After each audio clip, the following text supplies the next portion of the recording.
ರಾಮನಗರ ಜಿಲ್ಲಾಡಳಿತ ಹಾಗೂ ನಿಮ್ಯಾನ್ಸ್ ಸಹಯೋಗದಲ್ಲಿ ಆತ್ಮಹತ್ಯೆ ತಡೆ ಕುರಿತು ಅಂಗನವಾಡಿ ಕಾರ್ಯಕರ್ತೆಯರಿಗೆ ಆಯೋಜಿಸಿದ್ದ ಕಾರ್ಯಾಗಾರಕ್ಕೆ ಜಿಲ್ಲಾ ಪಂಚಾಯಿತಿ ಕಾರ್ಯನಿರ್ವಹಣಾಧಿಕಾರಿ ಶಿವಕುಮಾರ್ ಚಾಲನೆ ನೀಡಿದರು. ಜಿಲ್ಲಾ ಕುಷ್ಠರೋಗ ನಿಯಂತ್ರಣಾಧಿಕಾರಿ ಡಾ ಕುಮಾರ್ ಮತ್ತಿತರರು ಉಪಸ್ಥಿತರಿದ್ದರು.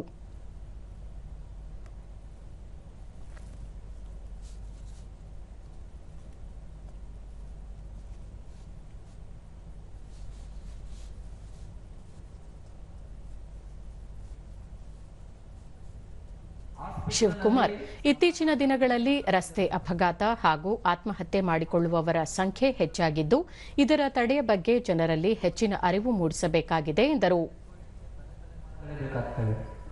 ಅದೇ ರೀತಿ ಒಂದು ಆಕ್ಸಿಡೆಂಟ್ ಇಂದ ಒಬ್ಬ ಸತ್ತ ಅಂದ್ರೆ ಸಾಧಾರಣವಾಗಿ ಅಲ್ಲೇ ಸಾಯೋದು ಕಡಿಮೆ, ಹಾಸ್ಪಿಟಲ್ ಬಂದೇ ಸಾಯೋದು. ಮತ್ತೆ ಒಂದ್ ಸೆಕೆಂಡ್ ಕುಟುಂಬಕ್ಕೆ ಆರ್ಥಿಕವರೇ ಸಾಧಾರಣವಾಗಿ ಆಕ್ಸಿಡೆಂಟ್ ಅಲ್ಲಿ ಸತ್ತಿರೋರೆಲ್ಲ 90% ಆಕ್ಸಿಡೆಂಟ್ ಸತ್ತಿರೋರು ದುಡಿಯುವ ವಯಸ್ಸಿನ ಪುರುಷರು.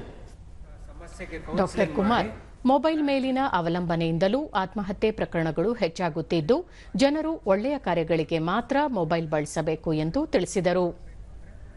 ಒಂದು ರಿಪೀಟೆಡ್ ಆಗಿ ಒಂದು ಸೆಷನ್ಸ್ ಮೂಲಕ ಅವರು ಪರಿವರ್ತನೆ ಮಾಡಿ ಸಮಾಜದಲ್ಲೇ ನಾನು ಆಗಲೇ ಹೇಳಿದ್ನಲ್ಲ, ಇವತ್ತಿನ ದಿನ ಉನ್ನತ ಮಟ್ಟಕ್ಕೆ ಏರ್ಬೋದು.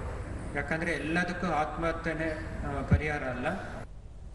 ಅಂಗನವಾಡಿ ಕಾರ್ಯಕರ್ತೆ ಮಂಗಳಗೌರಿ ಆತ್ಮಹತ್ಯೆ ತಡೆಯುವ ನಿಟ್ಟಿನಲ್ಲಿ ಕಾರ್ಯಾಗಾರದಲ್ಲಿ ಅರಿವು ಮೂಡಿಸಲಾಗಿದ್ದು, ಈ ನಿಟ್ಟಿನಲ್ಲಿ ಗ್ರಾಮದಲ್ಲಿ ಕಾರ್ಯೋನ್ಮುಖರಾಗುವುದಾಗಿ ಹೇಳಿದರು.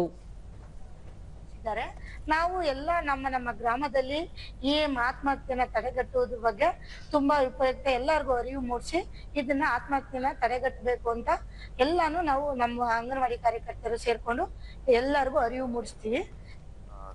ದೂರದರ್ಶನದೊಂದಿಗೆ ಸುರಕ್ಷಾ ಯೋಜನಾಧಿಕಾರಿ ಡಾ ಅನೀಶ್ ಜಿಲ್ಲೆಯಲ್ಲಿ ಮಹಿಳೆಯರು ಹಾಗೂ ಮಕ್ಕಳಲ್ಲಿ ಆತ್ಮಹತ್ಯೆ ತಡೆಗಟ್ಟುವಲ್ಲಿ ಅಂಗನವಾಡಿ ಕಾರ್ಯಕರ್ತೆಯರು ಹೇಗೆ ಕಾರ್ಯನಿರ್ವಹಿಸಬೇಕು ಎಂಬುದರ ಬಗ್ಗೆ ಅರಿವು ಮೂಡಿಸಲಾಯಿತು ಎಂದರು. ಸುರಕ್ಷಾ ಅನ್ನುವಂಥದ್ದು ಒಂದು ಆತ್ಮಹತ್ಯೆ ತಡೆಗಟ್ಟುವಂತ ಕಾರ್ಯಕ್ರಮ.